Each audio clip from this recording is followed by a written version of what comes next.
So an increasingly desperate situation unfolding there in Europe, as we've seen. And joining me now, the former U.S. ambassador to Syria and to Israel, Edward Djerejian.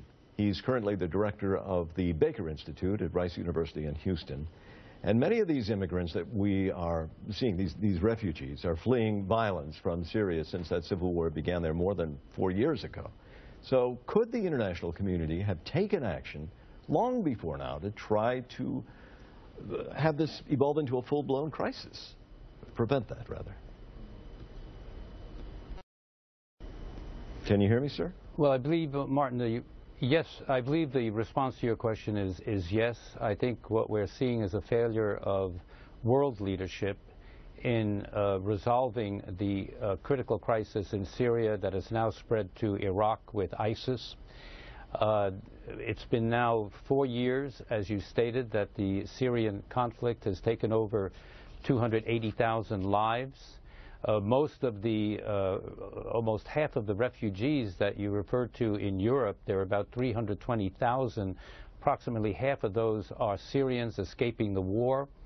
You showed this iconic photo of the young boy that's captured the imagination of the world, but I also noted a statement by a 13-year-old Syrian boy in Europe who was migrating there with his family, and he said, we don't want really to go to Europe, we want to go back to our home in Syria, but please stop the war in Syria so we can go back.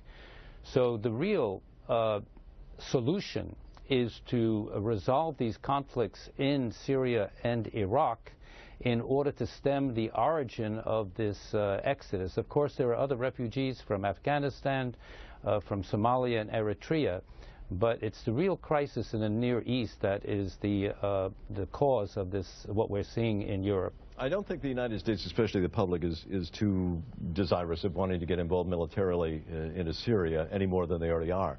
So I'm wondering, is the other answer then for more countries like the U.S. to step forward and say, we will take these migrants in, come here?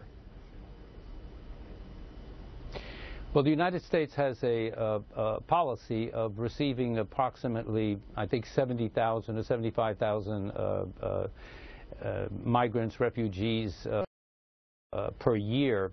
As you know, some senators have put forward a proposal to increase our intake of some 65,000 refugees from Syria, but it's limited. The entry levels of refugees into the United States has structurally been limited to that type of number.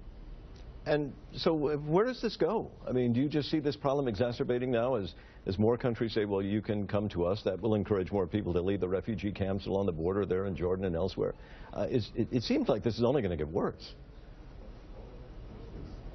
No, now, looking at it again structurally, the Europeans have welcomed migrant laborers because they need labor. The demographics of population growth in Europe are declining, and so a country, especially like Germany, does need labor. So they've had this tradition, if you will, of welcoming laborers for economic reasons. But now with these political crises in the Middle East, it has become a humanitarian crisis.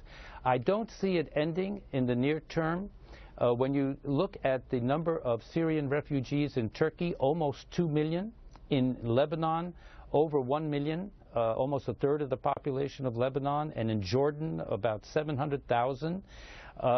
Those refugees also are going to be seeking, some of them, exit into Europe and elsewhere.